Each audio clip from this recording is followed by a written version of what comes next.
Dicen que todo comenzó en los años 70, cuando en las sierras de Sinaloa, entre caminos de polvo y silencio, se empezó a sembrar más que maíz. Pequeños cultivos de marihuana y amapola florecían al abrigo de la montaña, lejos de los ojos del gobierno, pero no de la ambición. Así nacieron los primeros hombres del narco, campesinos convertidos en capós, traficantes que cruzaban la frontera cargados de promesas y muerte. El mapa del crimen se fue tiñendo de nombres que hoy resuenan como leyendas oscuras: el Cártel de Guadalajara, fundado por Miguel Ángel Félix Gallardo; el Cártel de Sinaloa, con Joaquín El Chapo Guzmán escalando desde los túneles hasta el poder absoluto; y más tarde, el CJNG de Nemesio El Mencho Oseguera, implacable, silencioso y brutal. Pero la guerra no solo fue entre ellos. El Estado también entró en la historia, a veces como enemigo, otras como cómplice. Enfrentamientos sangrientos con el ejército y la marina mexicana marcaron el comienzo de una cacería sin tregua. Helicópteros, ráfagas de fuego, comandos vestidos de negro irrumpiendo en la madrugada para capturar al Chapo una, dos, tres veces. Hasta que finalmente fue extraditado a Estados Unidos. Pero la hidra nunca muere. Por cada cabeza que cae, surgen dos más. Los Chapitos, el Mayo, el Mencho, nombres que mantienen vivo el negocio y la guerra. Balaceras en las calles, pueblos sitiados, cuerpos colgados en los puentes. El narco ya no opera en las sombras, ahora manda en pleno día. Esta es la historia del narcotráfico en México. Una historia escrita con sangre, silencio y secretos que aún no se han contado.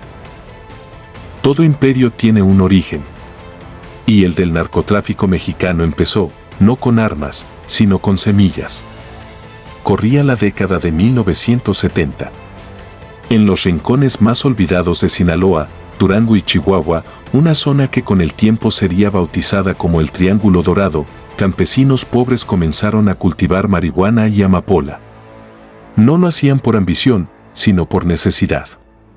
Los caminos eran de tierra, la justicia no llegaba y el dinero era escaso. Pero en la sombra, nacía una economía paralela, más rentable, más rápida, más peligrosa.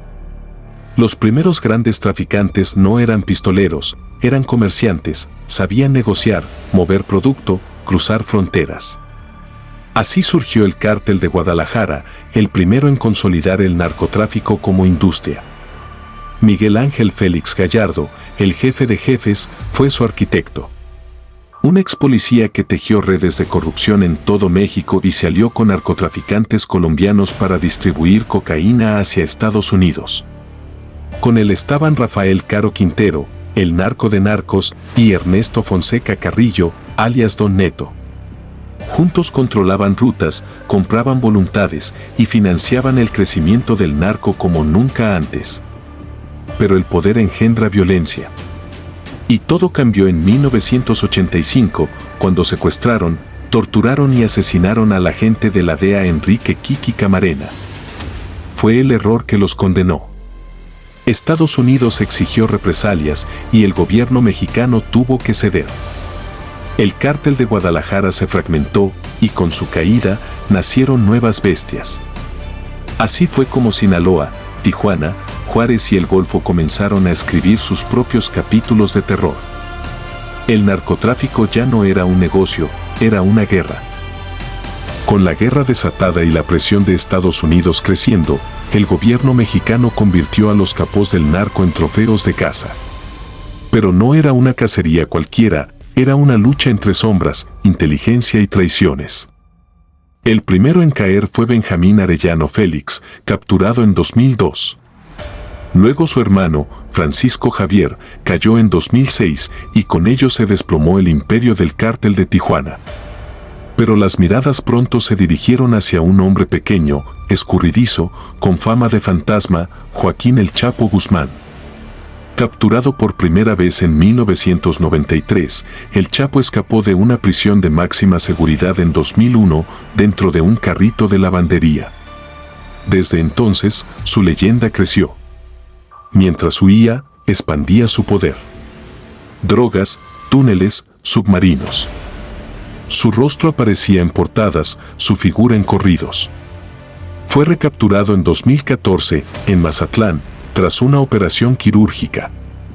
No disparó un solo tiro.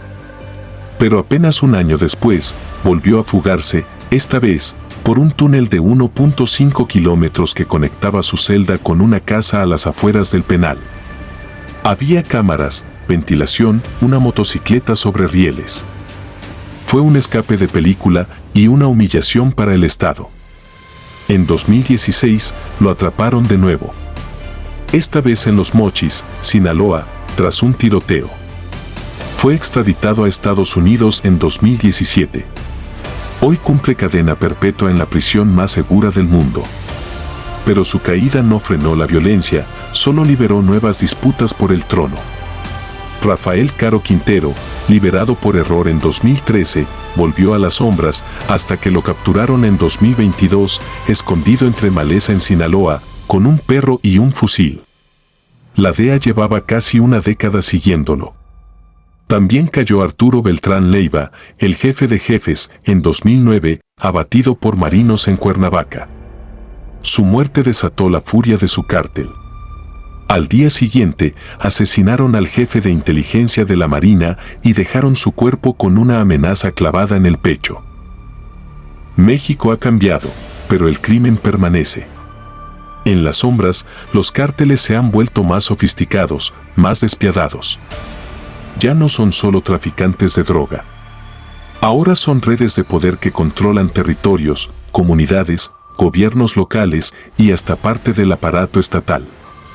En este nuevo escenario, el cártel de Sinaloa y el cártel Jalisco Nueva Generación continúan la guerra, dejando pueblos enteros bajo fuego cruzado. Zacatecas, Michoacán, Guerrero, Sonora. Estados donde la ley se aplica con miedo y el silencio es ley de vida.